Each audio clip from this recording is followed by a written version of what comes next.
And then with all of that, you know, I know the tick is annoying. I'll just get rid of it. Here we go.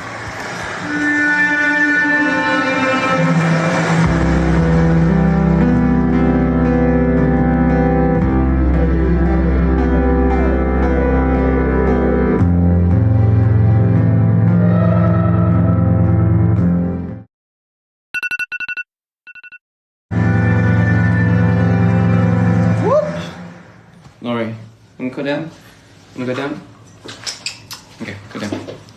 Alright, darling. So, that being said, I did it. I like these. I like the sample of this.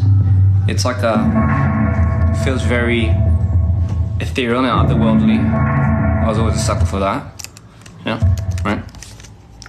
Excuse me.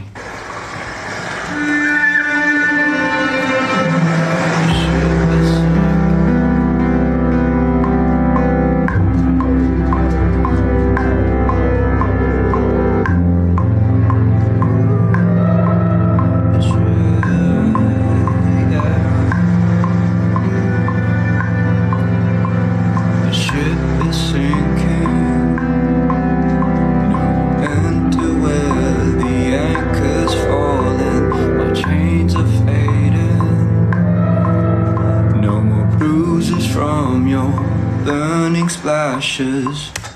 Okay, so, and I did record a bit of the hook. So.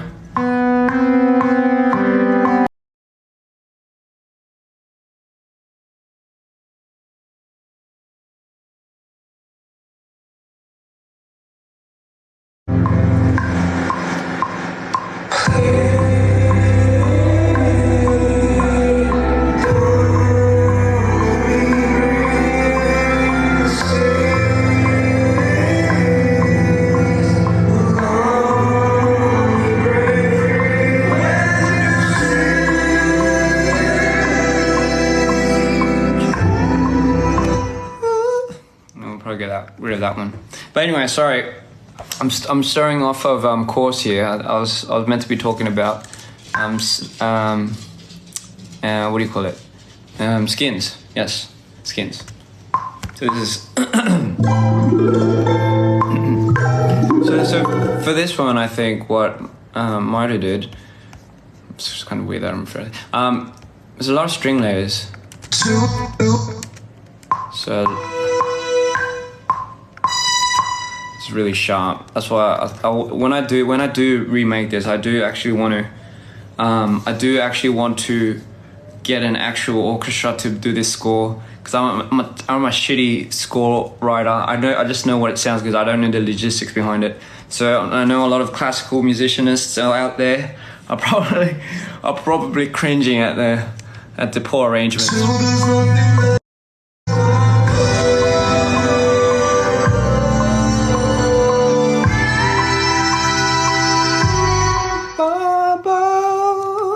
Just love that. That's the strings. Oh, did I lower one octave? I did.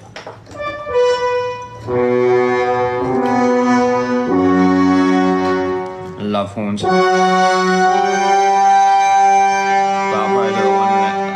I'll probably do it a little bit lower. So I think that was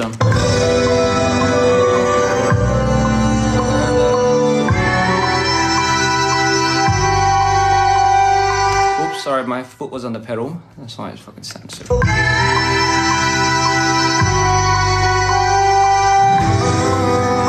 gave up long ago, so you can dream it all. But now I stand alone. Open all my doors. Oh, do you see it now? Nothing was fixed at all. I never asked to be like this. I never asked to be like this. Okay, so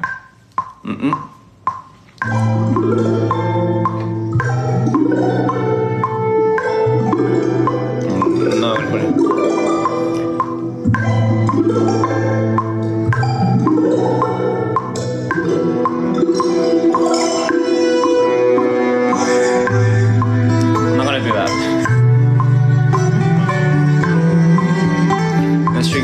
happening.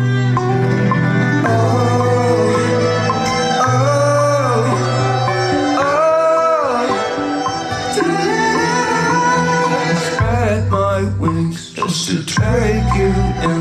What a life it's been. On the highest plane. When I'm alone, I let my world explode. Then I sink the remains below. And I keep it there until there's nothing left of me.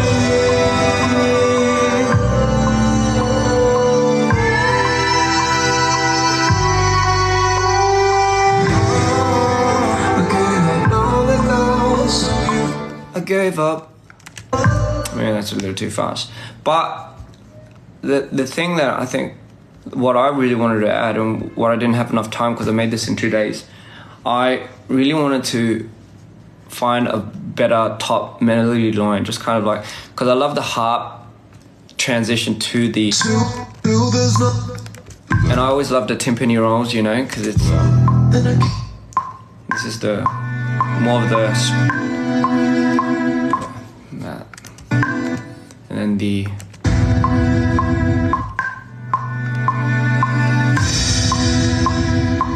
terrible sounding crashes. 2, 3, 4, 1, 2, 3.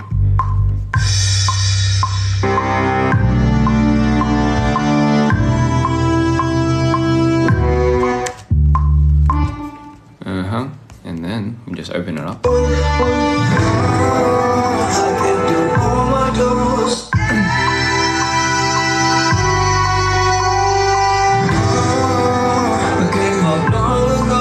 So you can dream it all, but now I stand alone. I've done all my doors. Oh, do you see it now? Nothing was fixed at all. I never asked to be like this. I never asked to be like this.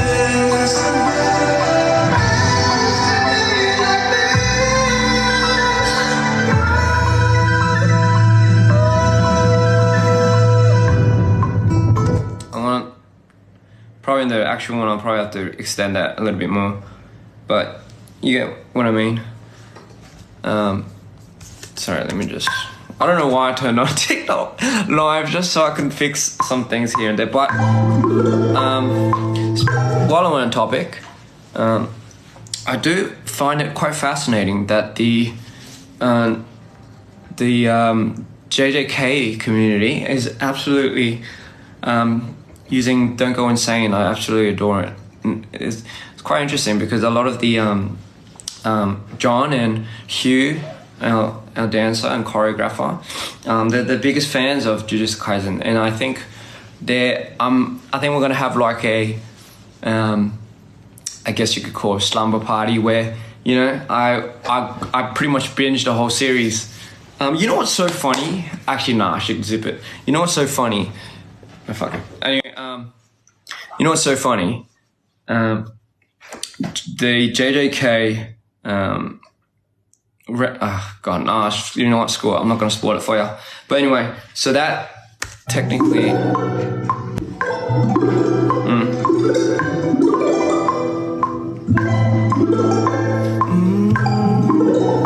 I just love the pluck, you know. Bum, bum, bum.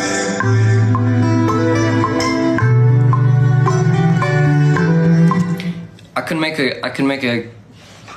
make a challenge. So after I think extensively getting into JJK, I think what if should I cosplay that? No, I was kidding. I'm a terrible cosplayer. I don't look like any of them. So instead, I think we did. Funny enough, we did. Oh God, I don't know if I can say this. The funny thing is, before it even reached the JJK community, because we were such big fans of it already. Well, my team was extremely. It's like their favorite. So we did make a couple of references to things that aren't out yet, but it's so crazy that how that worked out. But I mean, once, you know, I'm pretty sure when you see it, you'll see it. You'll know when you know. But it was, you know, because because Hugh was such a big fan of it. So it was so interesting that it crossed as if it was like destiny, and it was something where kind of worked out in a very interesting way. So I'm so eager to drop that out or give you guys more of that, you know, but that's kind of soon, very soon. So goodness, it's getting quite dark, isn't it? It is getting quite dark, and Laurie is nowhere to be seen. But anyway, how are we doing? Oh, goodness me. What else did I want to talk about? Oh yeah, a lot more stuff coming out. A lot more things that I'm prepping for. Just a lot of. I think life has been quite on the fast lane, not just for me but for my team as well. So I think honestly, I do appreciate the team that I have right now. You know, I can only imagine how much shit they put up with me, with my spontaneous ass. Because the thing is, yes, friends and family, they do have quite the hard time keeping up with my randomness. But why not? Why not? Hello, darling. How are we? Thank you for existing. Thank you for existing. I think we could all exist together, and if we can't, we should learn to coexist, because we're stuck here. So we're pretty much stuck here, so you know, might as well make the most of it, right? Anyway, what was I going to say? Oh yes, another thing I'd like to point out is yes, absolutely.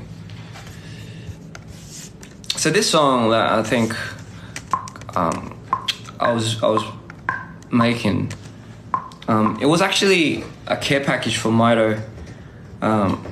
Maybe not to what's come from Mido 3, but kind of more like a side project for Mido. I think we've went into the lore of Mido and Insanity, but we haven't really touched down deep with the personalities. So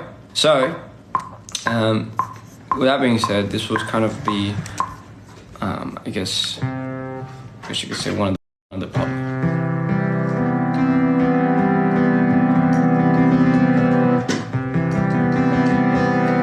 Maybe we should do the lowest.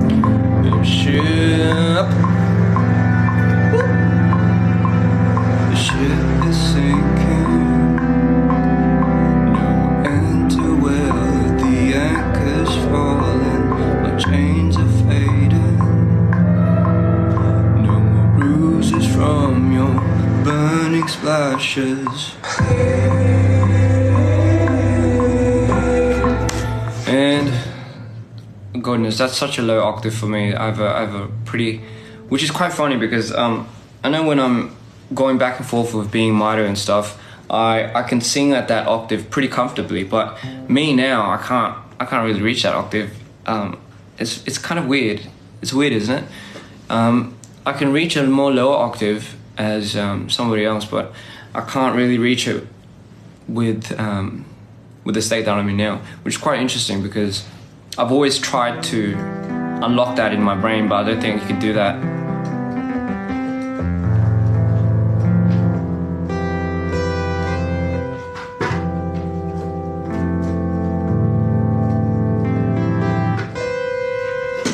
Yeah, so I mean, maybe I should just do the instrumentals.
Anyway, just want to say, I hope you like Skins. I know it's just a demo, you know, obviously, but I think there's magic to something about the rawness of it.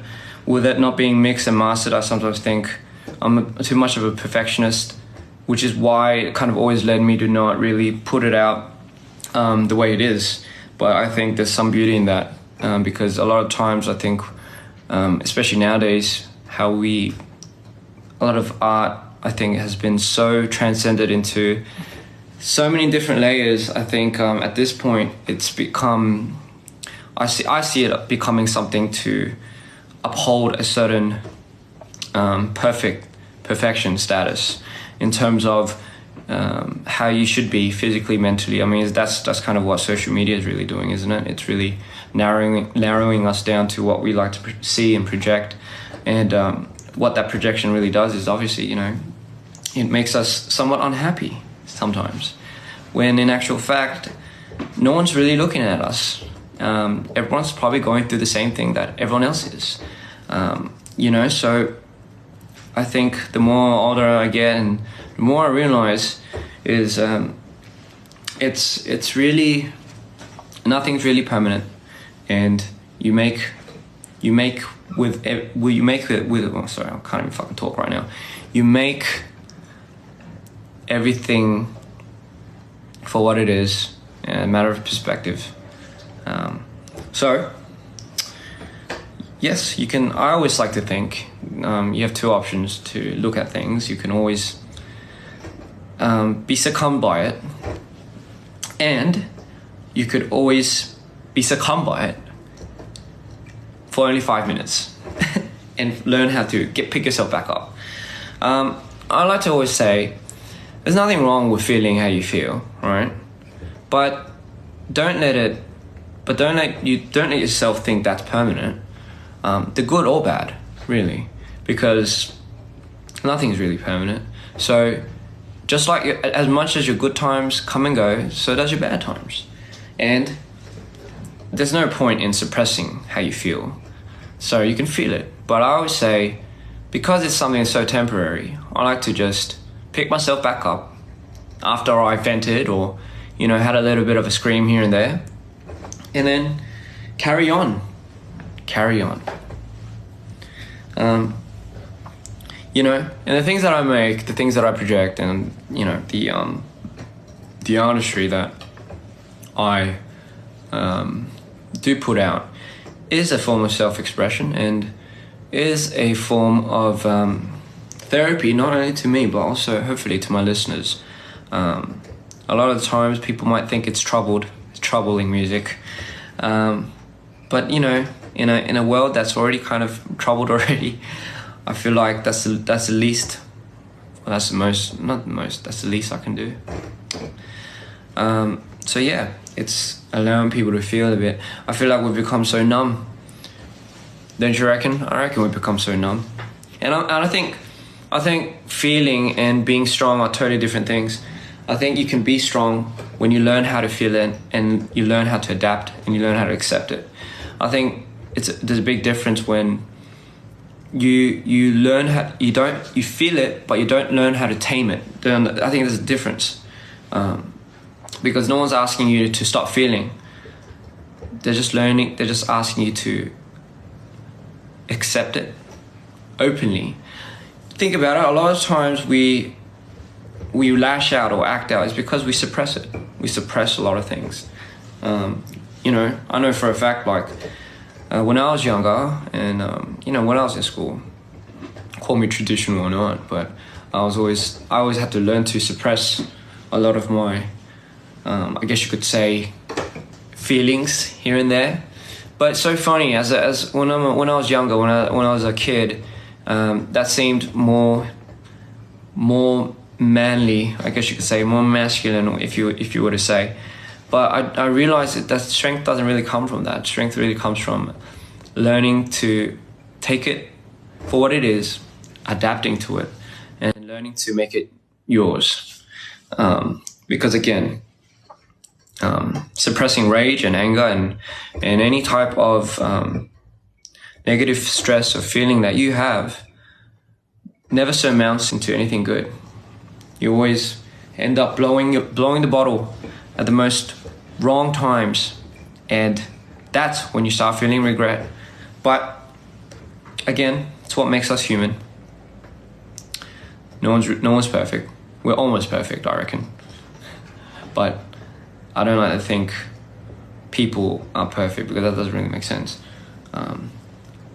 You could define perfect on your own terms, and I think that's what you should do. I think everyone's unique. That's why there's so much you can learn from. I go into a conversation openly with anyone, keeping my mind open, because I always think I can learn something from somebody, even my enemies. That's not to say I have enemies. Well, maybe I do, but I just don't know about it. But maybe I think your enemies are your biggest fans, really. You know, I remember at a time, especially when I quit being an idol, I was succumbed by absolute rage, and my mind was just filled with spite and resentment. And honestly, if I was being completely honest, that's the amount of trauma and amount of things that I kept buried while I was doing an idol.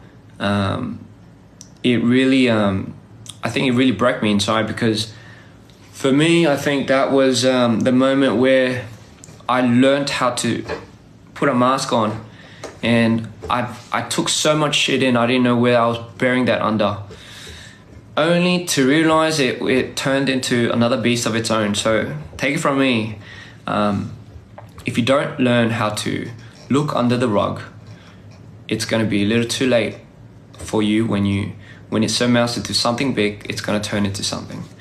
And that's when, you might not even know how to feel it.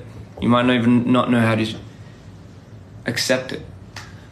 So that's how I like to think. So again, when I was younger, I was very filled with spite, rage, and I never really forgave people, because I was always in spite because of what I thought people did to me.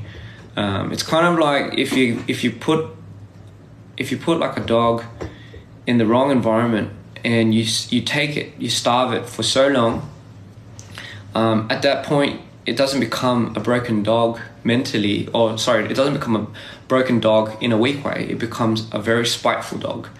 And, all it can ever think about is lashing out, or when they could lash out. So that's what I like to think. I learned how to find something that was bigger than me, So the outcome of that was Dprian. And if I look back at it, I think it was so necessary. Every moment is quite necessary in your growth. You got to learn to be bad at something, and you got to learn to accept being bad at something for you to even remotely grow, right? So yeah, I think that's what I started learning to do. I started learning to not really look back at it and regret it and say, I wish that never happened to me. Because I think at a moment in time when I was in that, or you're pretty much clouded by that rage. So what can you really see? So you have to live through it. You have to go through experiences. I always say this. They say age isn't a number. You're right. It isn't a number, but it still doesn't. That still doesn't deny the fact that time is always ticking, and we don't stay here forever. So even accepting that idea, I think it's a beautiful thing. I think it's a beautiful thing, because you learn to appreciate your moments more and more. The more I realize is the more I can. It's so funny. A long time ago, if you were to tell me that this would be my life and this is how it would end up, more broken or not, I probably wouldn't know how to take that in. Or maybe, I don't know, maybe vice versa. Maybe I would have been extremely happy. So I like to think sometimes I'm thinking too much of what needs to be done and what I have to do, that I don't really learn to accept my moment in time right now. And it's such a hard thing to do. It's so easier said than done. because people are. Well, for me personally, I'm a bit of a feeler. I'm very sensitive. So if you're that type, you obviously know as soon as you walk into a room, if someone's off. If your other people's comfort is at the expense of your comfort. So you know what I mean by when you're a bit sensitive. And for me, the longest time I always thought, because I was like that naturally, I just thought maybe that's what was fucking me over all the time. Maybe that's what was really taking from me. And I know at a certain point in time I tried to renounce it. I tried to change it. I tried to denounce it. I tried to rewire my brain, and because I hated that trait so much. I hated giving so much, and I hated things being taken away from me constantly. So I thought always, like, the more I give, it's always gonna end up happening where I get pretty much taken away a lot more than what I think I gave. And I think that's where it starts becoming a thorn, when you start comparing it. When you start saying to yourself, have I not done enough for these people? Or have I not done too much, right?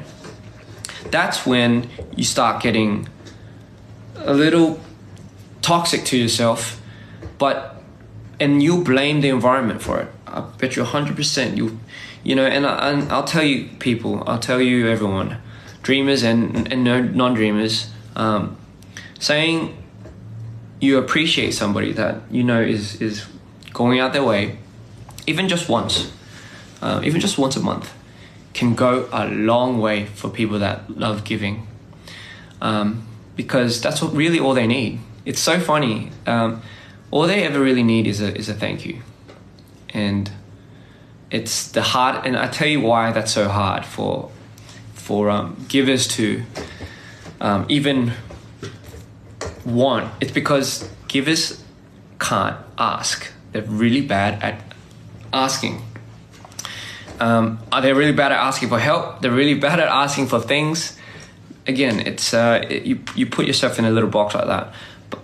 So hey, take it from me, I'm still learning, and where I'm at right now in my mind is, I think I'm absolutely complacent with the idea that I love giving to people, and the thing is, the more I give, the more I accept this trait of mine, the more I realize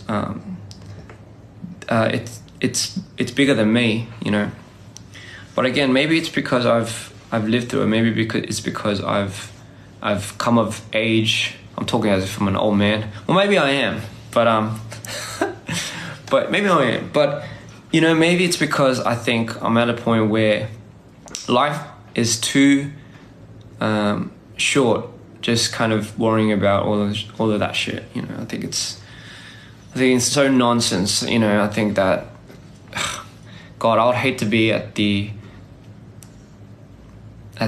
start of my 40s and still feel some type of resentment or spitefulness for the life I've lived. I would hate that. I think I could feel happy now even if I wanted to. I think it's a feeling, but sometimes you got to put yourself on it. Just like you put yourself on movies and snacks and sweets and all that. It's a feeling that you might rather think it's quite more easier to come by than you believe. I like to think, and again, one more thing is, sorry, I'm going on this freaking TED Talk thing. One more thing is, what I've learned was,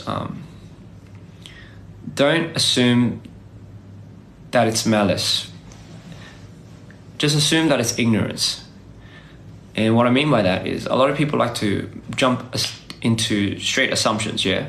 So, and I think those assumptions that people immediately think it's malice is the very reason why we start creating scenarios in our heads of that other person or of these situations. And we're, funny enough, people are quite pessimistic these days, so they'll create a completely jarred falsehood.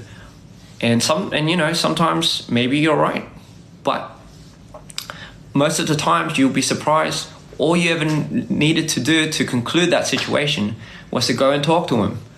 And it was just as easy as that. People need communication. You never know what I'm thinking. I don't know what you're thinking. And that's valid. It should be like that. So therefore, I'm not going to assume anything about you. Even if I know you for 8, 9, 10, 20 years, I'm never going to assume what makes you happy. I'm never going to assume what makes you mad. And I'm never going to assume what makes you anything, because I'm literally then putting you in a box. And if I put you in a box, it's not fair for you, because what if one day you start acting out of that box?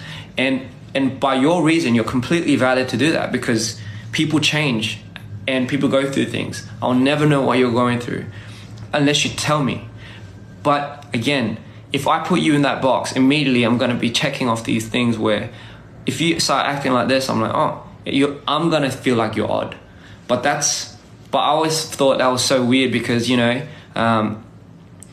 how are you going to dictate somebody's, how somebody is and how somebody feels, and then, you know, gaslight them when you don't feel like it's according to your ideas of their traits of such, you know? So I never like to think I know people, right? I never like to think I know them, because I think it's respectful in my manner to never assume that I know this person. It's not a bad thing. I think it's quite a progressive thing, because again, I also apply this to myself. So what does that mean? I don't like to think I know myself, right? Because the minute I feel like I know myself, then immediately I know what makes me happy and I know what makes me sad.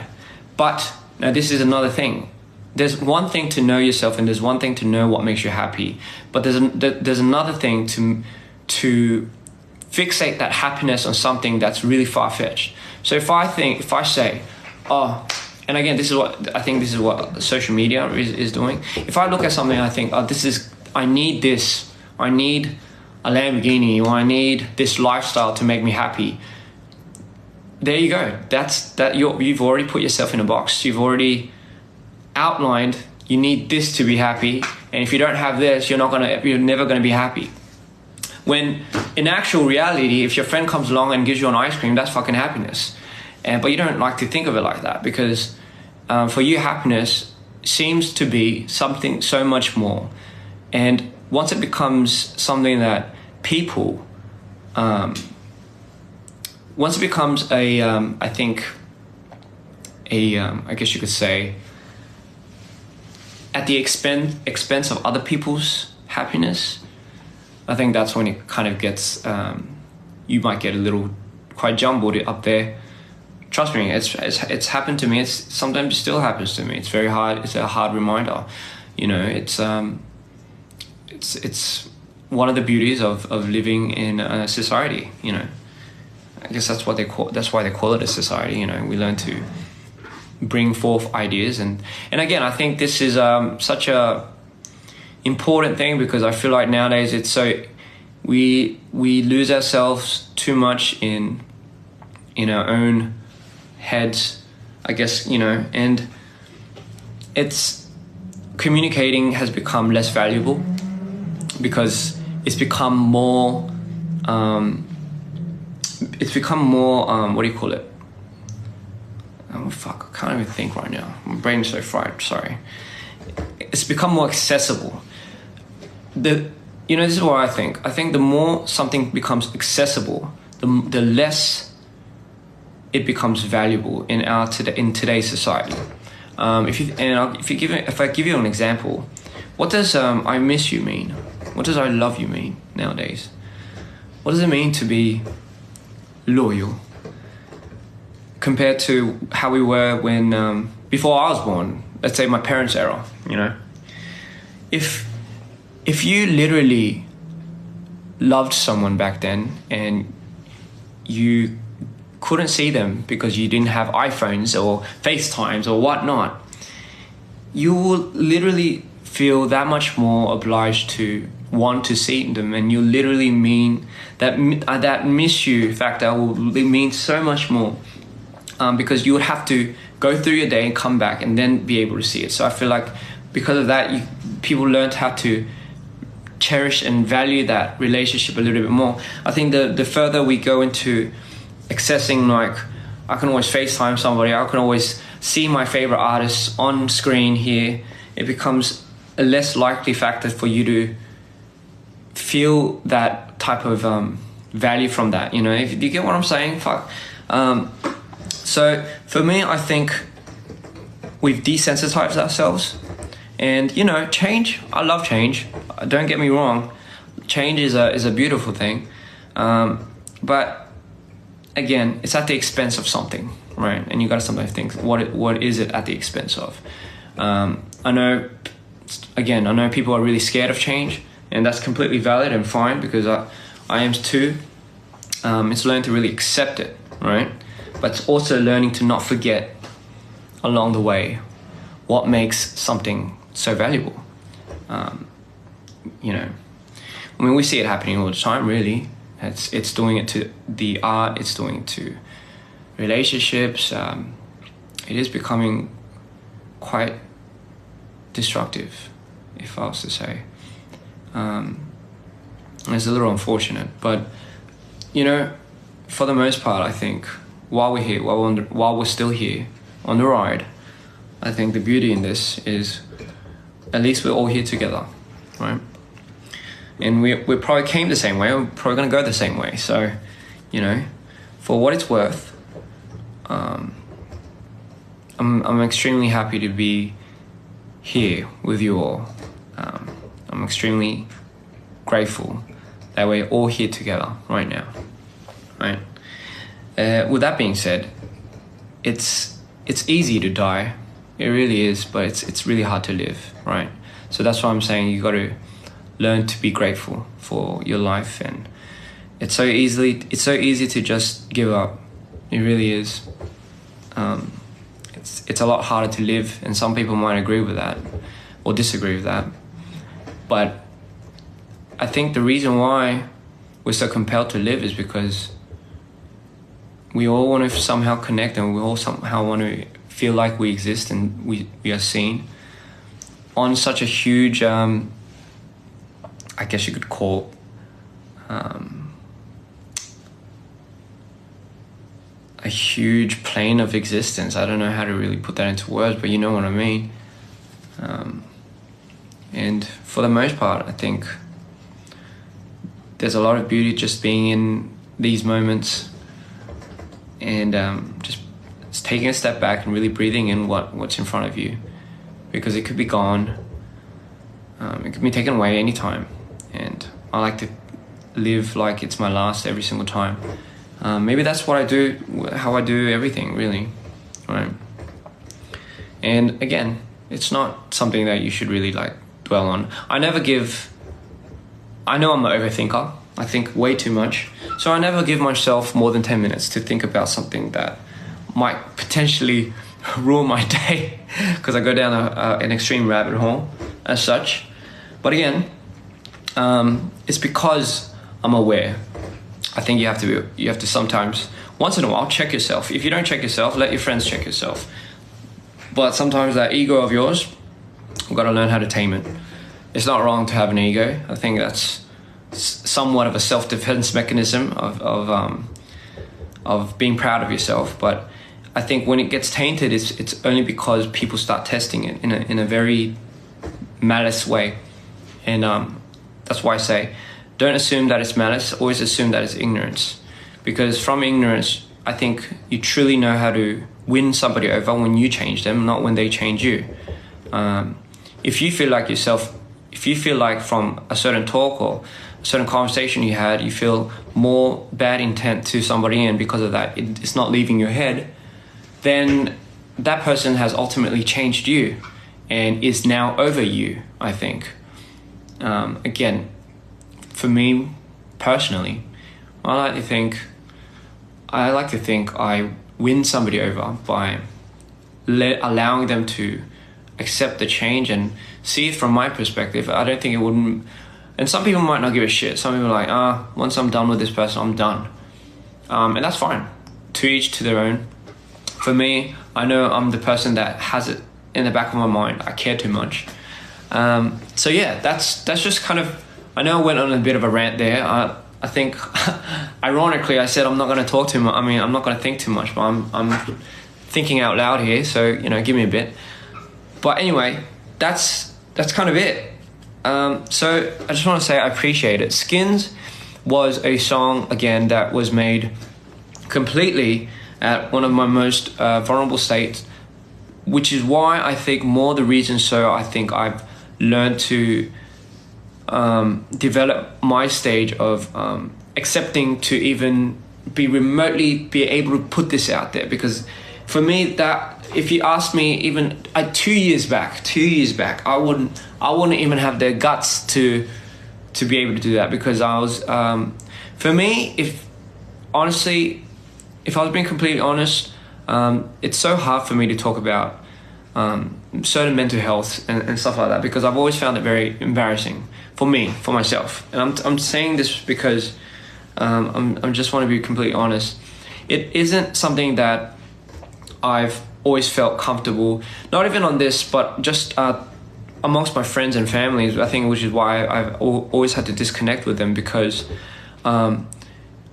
it's kind of like this. It's you know, some people get to choose not to show their vulnerable side. Like, you get to choose, you know, your deepest, darkest secrets, and you know your deepest, darkest moments of yourself, and you get to choose not to show that to people sometimes. Well, I hope so. But sometimes, for me, I can't choose that, and every time I'm out of it, I mean, they say it's okay, but I'm honestly floored because of embarrassment. But anyway, because of that, you know, I think I've always learned to hide it. I have never been a good asker. I can't really ask. I'm terrible at asking for things. Because deep down somehow I feel like I don't deserve it enough. So I have that trait of mine, but at the same time, if that gets tested too much, then you become someone that just wants to take. And I've been there. I've been in one of my most darkest moments to realize that's so far from the truth of who I really am. And I think you have to get to that point. I hate to say it, but I think for people that are kind of very similar to me, you have to get to that point to realize that it's so far from the truth of what you think you are, and it's gonna break you down. It's going to tear you from limb. But once you realize, when you start getting sewn back up, you realize, oh, I've always been this type of person. I've always been here. And that's why I say cherish your lows as much as you love your highs, because I think your lows is where you really learn how to transform yourself into transform and grow into the person that you should become over time. You know, I think that's what makes you a fighter. That's why I've never detested my lows. I have detested it when I was maybe in high school, because again, you know, puberty and all that shit. What do you know? You just want to run away, or every single time someone says some shit to you. So for me, I've learned to hate it, go down there, have a conversation, come back up, go back down, hate it again, detest it, try cutting it down, try avoiding it, only to go back down again, and then realizing that all hope is lost, and this is kind of what my life is going to be looking like. And then coming out of that, realizing, oh, I'm looking at it from a different angle. I've always been looking at it from a different perspective. And that has always, it never is what you really think it is. So I look back and I think, I used to look back and I used to think, man, look at all the shit that's been done to me, man. Look at all these fucking scars. Like, what the fuck is going on? Like, I'm never like this. I was never like this. I look at myself and I look down and I'm like, I can't believe half the things that I've done on my body, and I can't believe half the things that I've dealt with. And I was always so pissed off at the state I am in, because I always thought that was never me. I always thought that was just so far from who I think I really am. So I've always detested it, and that was where my first thought went to when I thought about the past. But now I look, and then, it's so funny, and then I look again. I don't look at me, all right? I don't look at me this time. I look at through these, I look at what has happened on the flip side. I look at the people's faces when I go on stage. I look at the conversations that we have about the most inspiring things that I hear. I look at my team. I look at the life that I could provide them. Sometimes I look at the just the friends and families just cheering me on, backstage, and I just sometimes see, and I look at this community that is very present right now, and and then when I see that, I'm like, oh shit, maybe it was so necessary. It was very needed, and it was very something that I can finally now find peace in, because it's something that I think I've always had trouble with finding some type of connection with, because again, I always thought, man, I hate giving so much to the point where I think people are just going to take again. So, but again, that's my nature, and what can you really do about that, really? So I learned how to accept it, because I've learned how to look at it from a different spectrum. And for what it's worth, even if you have just one friend telling you thank you, that makes a world of a difference to somebody like me. A world of a difference. I don't need no fancy cars. I don't need no freaking money. I don't need any of that shit. I just need sometimes to be, I guess, appreciated. I think that's what the word is. I think people need to be appreciated. But you need to communicate. I think that's key. If you don't know how to communicate with people, then it's I've always thought you got to make the effort to. And if you don't make the effort to communicate, then then you shouldn't complain, because deep down what you should do. But sometimes you might think, oh, it's so hard, it's so easier said than done. You're right. So then let yourself feel it, let yourself go through it, and then once you come out of it, I think that's when you're ready to move on. More and more slowly. Go at your own pace. Everyone has a different pacing. Don't expect everyone to go at the pace that you're going, and vice versa. So again, don't assume it's malice. Always assume it's ignorance first, and then if it turns out to be guilty, and if it turns out to be somewhat of malice, then again, I'm sorry, it's unfortunate, but again, it's kind of weird, but you have to feel like there's some type of there's always blessings in disguises.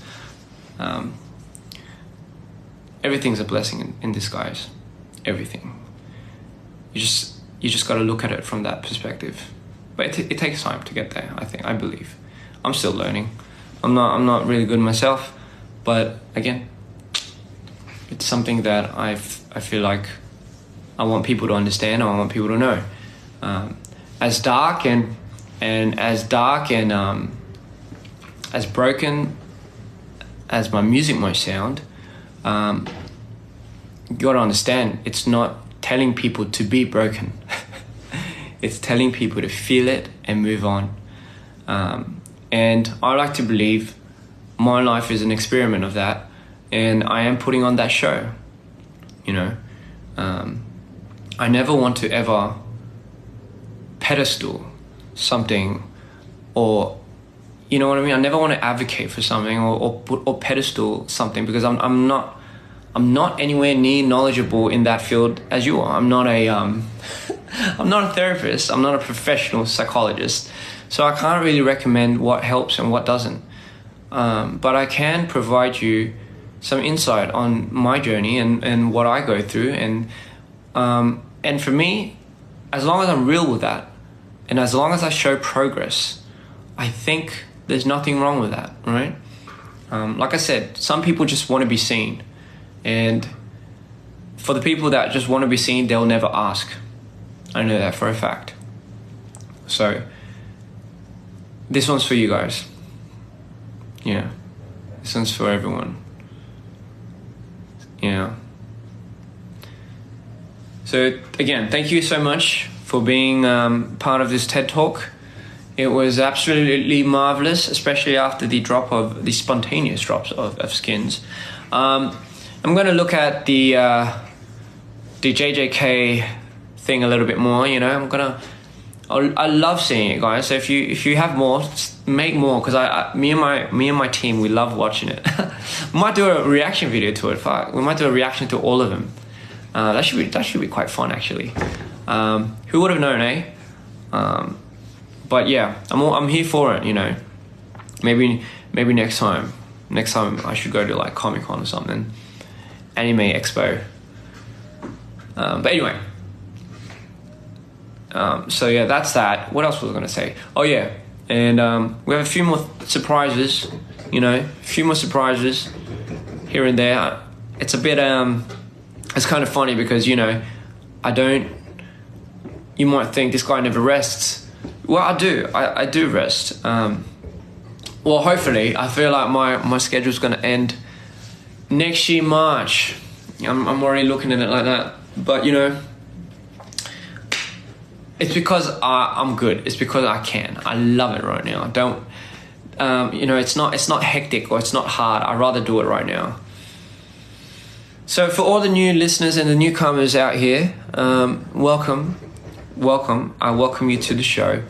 I'm not too much of a complicated person. I'm rather more of a simple person, although my music and my lore might seem quite intricate. But no, for me, it doesn't matter if you really get it. It matters if it means something to you in any other way, personally. So you can do it with it as you please. Like I said, I'm only here to put on a show. And you're welcome to come and stay, and you're welcome to go. So, again, it's, yeah, that's pretty much it. You know, there's no, yeah, I don't really know what else to say, really. I do realize that TikTok has so many things on their live. Like there's like these interesting filters. There's something that has 4K. There's something. I you know what? Before I didn't know you can turn off the whatchamacallit. I didn't know you can turn off the GIFs and all that. So I was kind of struggling really bad there because I didn't want people to start using money on me, because I felt like you could use that for a better reason. So, but then they did have the option of turning it off. So I was like, oh, great. I can now do TikTok lives, not at the expense of everyone's wallets. So I'm so happy I'm so happy they have an option that you can turn off. So yeah.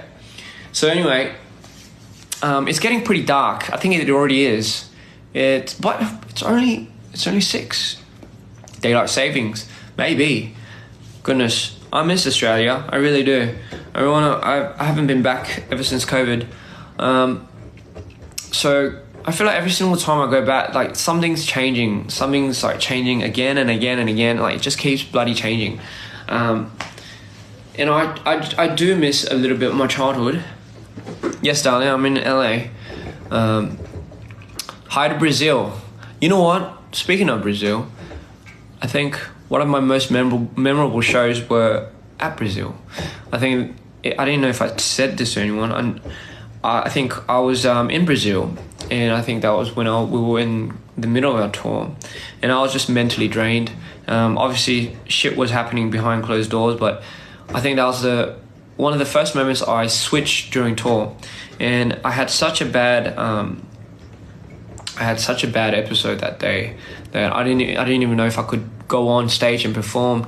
And I remember we had like a meet and greet before the show, and I remember the fans I couldn't look, so I had to wear shades, I believe.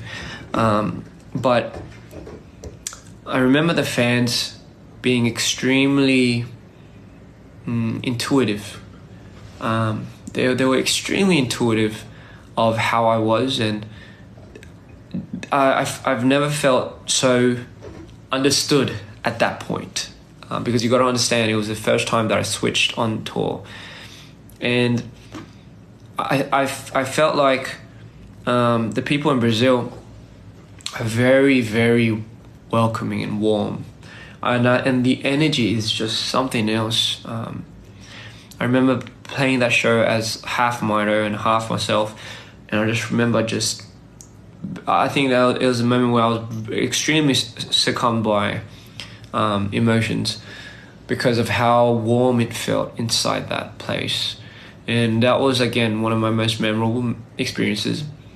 And then obviously Mexico was, again, that was I think one of my favorite cities. I got some downtime to go outside and hang out, and we met a lovely friend that showed us the whole of that city, and it was by fate that me, John, Eddie, and Miguel, our bodyguard at that time, we ran into like a great friend of mine. Well, now she's a really good friend of mine, and she showed us around, and it was quite interesting because I've never really got to experience it like that, so I had such a good time there too, but now I don't know, like I'm kind of I don't know, I wonder what it'll feel like if I went back on tour and I went back to see you guys. Would you guys come out again and see this, I guess, a bigger stunt, because now I think a lot of the fans now also have a bigger and deeper understanding of the artistry that I'm putting out. What was so funny is me and my team, especially me and Chunyong, our stylist, we've always talked about how much can we tell our fans, and once our fans really understand who Mito is and who Mr. Insanity is. We always like to make a joke later on when we go on show. Fans will probably want to guess who's on that stage. Is it Mito, or is it Insanity, or is it Ian? And funny enough, my team knows the difference because they already have been seeing this and that. So they have more information on it. They were accessible to more resources on that term. So they already knew who I was going up as. But to now fans, when they see it, it'll be like a bit of a guessing game, really. But again, I think I'm going to make that a little bit more prominent. So just because it's a lot more fun, so that could be quite interesting. What else was I going to say? Oh yeah, so yeah, I can't wait to see you guys again, and I can't wait to really just be there for you guys. I loved all of Asia. I loved obviously Europe was amazing. I tell you, that crowd is something else. And now I really want to start going to a lot of these different places. Like I remember even like going to Peru was one of the biggest things that I wanted to do, because Peru was one of the places, the first place that I went by myself and backpacked, and I'll never forget that moment because it was just it was a life-changing experience, putting yourself out there, and I healed so much from that trip that I had to go back. So I went back again. I walked the same Inca trail, and I went to Machu Picchu, landed at Cusco, and it was better the second time. And then I went to do a show there, and we ended up being on the news. That was crazy because we landed at the airport, and we didn't know what all these big cameras were doing, and my goodness, they welcomed us with open arms, and we were on the news, and it was so much fun. It was such good times. I can't believe that was just last year. Can you believe it? Can you believe tour was last year? I can't believe it. I can't believe tour ended with the Korean show. 한국에서 끝난 게 잊혀지지가 않는데 진짜 이번 연도에 한국 단콘을 와 그때 끝났다고? 이번 연도였다고? Sorry, I started talking in Korean there. Wow, I can't believe it. I can't believe it wasn't even that long ago. It felt like ages. What the hell happened? Wow. So yeah, that was another interesting thing, you know. What else was I gonna say? Oh yeah. Oh man. There's a lot of things that I think still need a bit of sorting out here and there, but in due time. I would love to visit more countries. You know, I do want to make it a bit of a passion project of mine that I want to go out to. Later on, I want to go out to a lot of remote areas that fans don't really have access to. That, like, obviously the bigger countries, the bigger cities, obviously we're always going to be doing that. But I want to also make it like a little bit of a passion project to go out to remote areas that have like maybe just a few fans there, and give a performance there too, because I think sometimes people aren't accessible to a lot of these places. And you know, for me, I don't even give a shit. I don't care if we make. I mean, I shouldn't be saying this, but I don't care if I don't make any profit margin from this. I might fuck it. I'll use my own money to go. I want to do that later on. Just, you know, I've always felt it was a lot more intimate sometimes when you're in a little room and you only have a few fans or a few people that can be in reach, and you know, it's just a little cozy little moment for you guys to enjoy and you know, sing along and stuff like that. I love the big shows. I love the big spotlights and you know, the big, like, I don't know, the extravagant moments as well. But I also learned to understand that sometimes it's also about having the more intimate type of shows, and I've always wanted to do that because I fell in love with stuff like that when I was a kid. I went to like these local lounge, I guess you could call jazz cafes or something. You know, it's so funny. My dad used to take me here and there, but you know, I used to go there and I was just I felt everyone was so damn cool, and you know, like there was some magic to that, just having it. I mean, I didn't have any wine or anything because I was a bit too young, but you know, I had my little apple juice or what you could call it, and I just loved watching people perform. And I thought one day, if I had the chance, I would love to do that for people. You know, I would love to just, I don't know. And another thing, because people said something. If I ended up being a Spotify #1 artist, congratulations. Goodness, we did it. I can't believe it. I can't believe that I could even be that person to you. It's quite amazing to really think how much DPI has come and how much I get to now know you guys. It's quite crazy, and this would never happen if I didn't go through what I went through the way I did.